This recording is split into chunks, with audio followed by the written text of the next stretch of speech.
तो aim of the experiment है to find out the coefficient of friction ना between, हम लोग का ये केस में होगा, ये आपका ये तो क्या है एल्युमिनियम स्लैब है ना, और ये क्या है आपका स्टील है। तो एल्युमिनियम स्लैब स्टील में बैठा हुआ है, इसको जब यहाँ से फोर्स लगाएगा वो ऐसे जाएगा ना, है कि नहीं। तो इसमें क्या होता है कि इसका जो है हम यहाँ पे ऐसे फोर्स लगाएगा तो ये दोनों का बीच में, ये वाला स्लैब और ये स्टील का सरफेस का बीच में, दोनों में कांटेक्ट में ना, हम ऐसे तानने से उस साइड में एक फोर्स जा रहा है, उस अपोजिंग फोर्स को हम लोग बोलता है फ्रिक्शन। बहुत सिंपल सा है कि नहीं, बाय डेफिनेशन तो ऐसे है। तो यहाँ पे क्या है कि हम लोग का जो है लो फ्रिक्शन क्या होता है कि यहाँ पे तो आप देखा है, हम यहाँ से ऐसे तानने के लिए कोशिश करेगा, मेरा फोर्स इधर जाएगा, है कि नहीं। लेकिन ये दोनों का कांटेक्ट में, इसका और इसका कांटेक्ट में वहाँ पे फोर्स एक तो उस साइड जा रहा है, जो कि हम जो तान रहे हैं उसको अपोज कर रहे हैं, उसको हम लोग बोलता है फ्रिक्शनल फोर्स ना। तो यहाँ पे हम डायग्राम में हम बता देगा, ये जैसे ऐसे है आप, ये है। तो यहाँ पे क्या है कि हम लोग एक ऑब्जेक्ट रखा है ना, फिर इस ऑब्जेक्ट को जो है हम लोग यहाँ पे एक फोर्स लगा रहा है तानने के लिए। तो क्या है ये कांटेक्ट में, दोनों का बीच का कांटेक्ट में क्या है कि इस साइड में एक तो फ्रिक्शनल फोर्स जा रहा है, ठीक है। तो फ्रिक्शनल फोर्स क्या होता है, वो जो है दो ऑब्जेक्ट का रिलेटिव मोशन को रोकने के लिए जो है एक अपोजिंग फोर्स होता है, तो उसको हम लोग फ्रिक्शनल फोर्स बोलते हैं ना। तो अभी यहाँ पे ये सिचुएशन में देखो कि ये एक तो ऑब्जेक्ट है जो कि इस साइड में, अगर यहाँ पे हम लोग का अर्थ का ग्रेविटी है तो अर्थ इस साइड में है, तो इस ग्रेविटेशनल फोर्स का वजह से क्या करेगा, ये जो है इस साइड धक्का देगा ये ऑब्जेक्ट को, है कि नहीं। तो ये ऑब्जेक्ट भी क्या करेगा, ये ऑब्जेक्ट भी उसको उस साइड धक्का देगा ऐसे करके, इक्वल एंड अपोजिट फोर्स ना। तो ये जो हाथ जो नीचे ऑब्जेक्ट को नीचे जो फोर्स लगा हुआ है, हम लोग को उसको बोलता है अप्लाइड फोर्स ना, ठीक है। और ये जो उसको जो है उस साइड जो ऊपर तरफ में वापस चलाए तो उसको हम लोग बोलता है नॉर्मल रिएक्शन एन, ठीक है। नॉर्मल क्यों बोलता है, नॉर्मल सरफेस से वो ऊपर वापस चल रहा है, ठीक है, इसको नॉर्मल रिएक्शन एन बोलता है, ठीक है ना, एन से डिनोट करता है। उसके बाद हम लोग का अप्लाइड फोर्स इस साइड हो गया, अभी यहाँ पे फ्रिक्शनल फोर्स इस साइड हो गया। हम लोग को ये सिचुएशन देख रहे हैं, है कि नहीं। अब ऐसे दिखाई दे रहे हैं सिचुएशन ना। अभी ये लो फ्रिक्शन बोलता है कि जो है ये हम लोग का, इसको जब हम ऐसे तानेगा, जब हम इसको तानना शुरू करें, जब तक हम जैसे हम फोर्स उतारेगा ना, इसको फोर्स हम इंक्रीज करेगा तो ये क्या करेगा, फ्रिक्शनल फोर्स भी इंक्रीज होगा, समझ रहे हैं ना। जब हम ये अप्लाइड फोर्स को इंक्रीज करेगा, इसको मूव करने के लिए, ऑब्जेक्ट को इसका ऊपर में स्लाइड करने के लिए, तब क्या होगा कि ये फ्रिक्शनल फोर्स भी धीरे धीरे इंक्रीज होगा। फिर और हम और ज़्यादा फोर्स लगाएगा तो ये भी और ज़्यादा इंक्रीज होगा उसका। फिर इसका एक ऐसे पोजीशन आ जाएगा कि मेरा फोर्स इसको हिलाने लगेगा, है कि नहीं। तो उस समय में जो है इसका फ्रिक्शनल फोर्स मैक्सिमम होके वहाँ से फिर डिक्रीज हो जाता है, ठीक है ना। तो यहाँ तक इसको, ये ऑब्जेक्ट को जस्ट हिलने तक, उतरने तक जो हम फोर्स लगाएगा ना, उस समय तक का जो है फ्रिक्शन को हम लोग बोलता है स्टैटिक फ्रिक्शन, ठीक है। लेकिन जब हम इसको उतार लेगा, जब उसको उतारने का बाद में, तब जहाँ में ऐसे जब हम ले जा रहा होगा उस समय भी तो फ्रिक्शन होगा दोनों का बीच में ना, उसको हम लोग बोलता है डायनामिक फ्रिक्शन। उस समय में भी फ्रिक्शन होगा ना, लेकिन इसको जब हम जस्ट उतारते समय जितना ज़्यादा वो जो फ्रिक्शन लगा था, हमको अपोज किया था, उतना ज़्यादा अपोज इसमें और नहीं करेगा।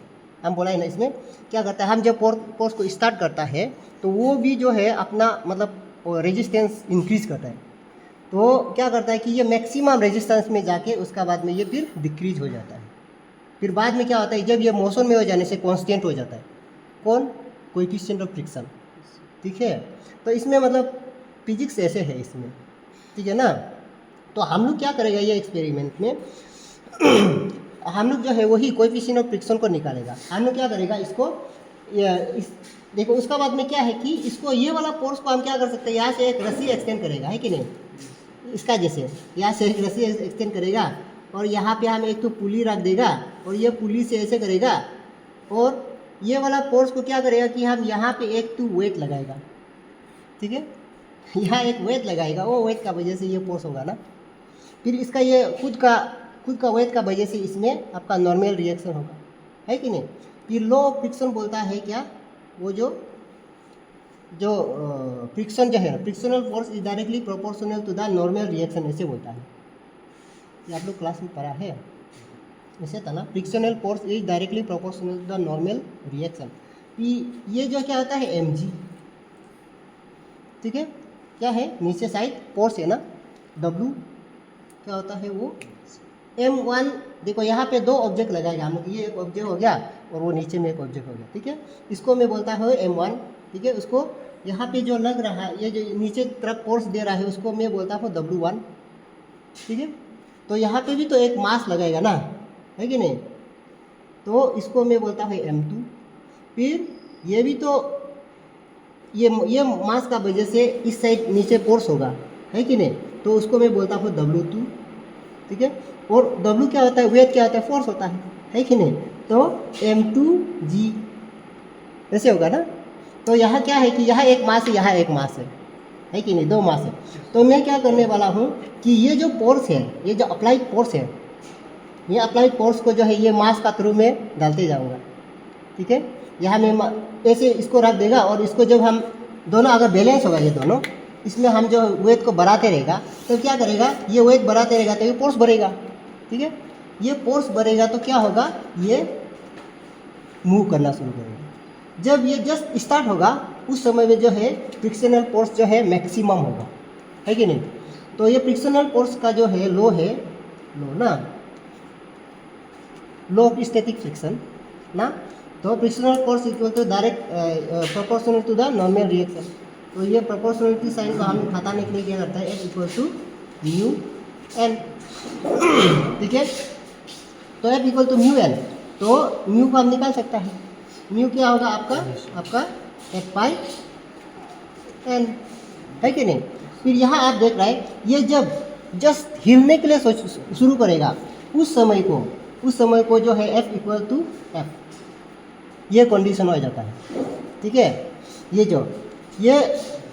कब ये हिलना शुरू होगा, ये और ये जो है जब इक्वल हो जाएगा ना, ये मेरा अप्लाइड फोर्स जो है ये फ्रिक्शनल फोर्स से थोड़ा सा अगर ज़्यादा हो जाएगा, इक्वल टू या ग्रेटर देन हो जाएगा, उस समय को ये ऑब्जेक्ट हिलना शुरू हो जाएगा, ठीक है ना। तो उस पॉइंट में क्या है कि F इक्वल टू दोनों सेम हो रहा है, फ्रिक्शनल फोर्स और अप्लाइड फोर्स सेम हो रहा है, ठीक है। उसका बाद में अप्लाइड फोर्स ज़्यादा होने से उस साइड जाएगा, है कि नहीं, फ्रिक्शनल फोर्स कम भी हो जाएगा, ठीक है। तो यहाँ आप देख रहा है कि ये वाला सिचुएशन को मैं क्या लिख सकता हूँ, F बाई एन, ठीक है। कैसे हो रहा है देख रहे हैं ना, F बाई एन। तो अभी यहाँ आप देखो, यहाँ क्या है, F क्या है, F ये है कि नहीं, F क्या है, W2 ना, W2। और ये F1 क्या है आपका, ये N क्या है, N W1, है कि नहीं। F1 ये क्या है, N क्या है, W1 ये ना। तो यहाँ पे बेसिकली हम यही से हो जाता है, लेकिन इसको हम इसका इन टर्म्स ऑफ मास लिखने से हम क्या लिख सकते हैं, M2g और ये M1g, ऐसे होगा ना। तो यहाँ से हम लोग को क्या मिला, यहाँ से हम लोग को मिला mu equal to W2 by W1। देखो ये है हम लोग का वर्किंग फॉर्मूला। तो ये क्या है कि अगर हम इसका वेट और इसका वेट को नापेगा दोनों का, और दोनों को डिवाइड कर देगा, इसका वेट से इसका वेट को डिवाइड कर देगा, तो हो गया कोएफिशिएंट ऑफ फ्रिक्शन, ठीक है। तो हमको एक्सपेरिमेंट क्या करना है, हम क्या करेंगे इसमें, मान लो कि W जो है W1 को जो है अगर हम कुछ 50 रखता है ना, 50 ग्राम रखता है, तो W2 कितना होता होगा वो हम देखेगा।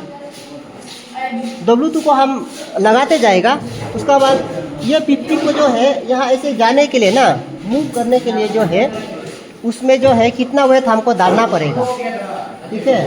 लेकिन यहाँ पे आप देख रहे हैं ये 50 है ना, यहाँ पे 124 है, इसको हम ऑलरेडी मेज करके रखा है, ये 124 है, ठीक है, ये वाला स्लैब। तो ये W1 क्या होगा, 20 प्लस 20, है कि नहीं, 124 इसमें प्लस होगा, प्लस 124 ग्राम, ठीक है। फिर यहाँ पे ये कितना होता होगा, ना, फिर हम W1 को क्या करेगा 100 ग्राम कर देगा ना, प्लस ये 125, ये तो प्लस होते रहेगा, ठीक है 124। फिर W2 कितना होगा इसको हम निकालेगा। फिर W3 हम इसको मान लो कि 150 रखता है, प्लस वो तो ये वाला होगा ना, ये दोनों को मिला के W1 होता है, ठीक है 124G। फिर हम लोग का जो है W2 जो है कितना होता है, इसको हम ये करेगा। तो क्या करेगा कि हम इसको 50 रखेगा और हम उसमें वेट डालते जाएगा, कितना में ये जस्ट मूव करना शुरू होता है, उस वेट को हम नोट करेगा, पास हो गया। सेकेंड टाइम फिर इसका वेट को हम बढ़ाएगा, ठीक है ऐसे बढ़ाएगा, बढ़ाने का बाद फिर हम वो उसमें जो है हम लोग का क्या है वेट डालेगा ना, तो कहाँ में वो जो है कौन सा वेट में जो जस्ट ये मूव स्टार्ट करना मूव करता है ना, मूव करना स्टार्ट होता है, उस वेट को हम नोट करेगा। फिर हम क्या करेगा वेट को बढ़ाएगा इसका, ठीक है। फिर हम वहाँ पे क्या करेगा, फिर वेट को हम बढ़ा के उसका भी कौन सा वेट में ये वाला जस्ट मूव करना शुरू हो रहा है उसको हम फिर नोट करेगा। फिर हम फाइनल क्या करेगा, हम निकालेगा W1/W2, ठीक है। फिर यहाँ से हमको एक टू N1 मिलेगा, μ1 मिलेगा ना, μ1 मिलेगा, और यहाँ से हमको μ2 मिलेगा, यहाँ से हमको μ3 मिलेगा, ठीक है। उसका बाद हम एवरेज निकाल सकता है μ1 प्लस μ2 प्लस μ3/3, ठीक है। तो ऐसे होगा। फिर हम लोग का जो है टेबल ऐसे होगा, सीरियल नंबर ना, सीरियल नंबर होगा। फिर हम लोग W1 को देखेगा, ठीक है, यहाँ पे W2 होगा ना, उसका बाद में यहाँ क्या होगा आपका म्यू इक्वल टू W1/W2, ठीक है, म्यू इक्वल टू W1/W2 होगा, ठीक है। यहाँ पे एवरेज आएगा, एवरेज म्यू का एवरेज आएगा। यहाँ पे हमको क्या आएगा μ1 μ2 ना μ3 ऐसे करके कोएफिशिएंट ऑफ फ्रिक्शन 1 2 3 आएगा ना। फिर क्या होगा इसमें μ1 प्लस μ2 प्लस μ3/3, ये जो है एक वैल्यू सिर्फ होगा, तो वो हम लोग का होगा आंसर, ठीक है ना। तो यहाँ तक है, यही हम लोग को एक्सपेरिमेंट में क्या करना है, इसका वेट बढ़ाते जाना है और उसका वेट डालते जाना है, ये जब, और हम लोग को वेट को देखना है कि कौन सा वो वाला वेट में ये जस्ट मूव करना शुरू कर रहा है कि नहीं, वही देखना है हम लोग। तो ये किसे मूव करेगा? हो गया ना, होगा आगे। बंद कर देगा। हाँ।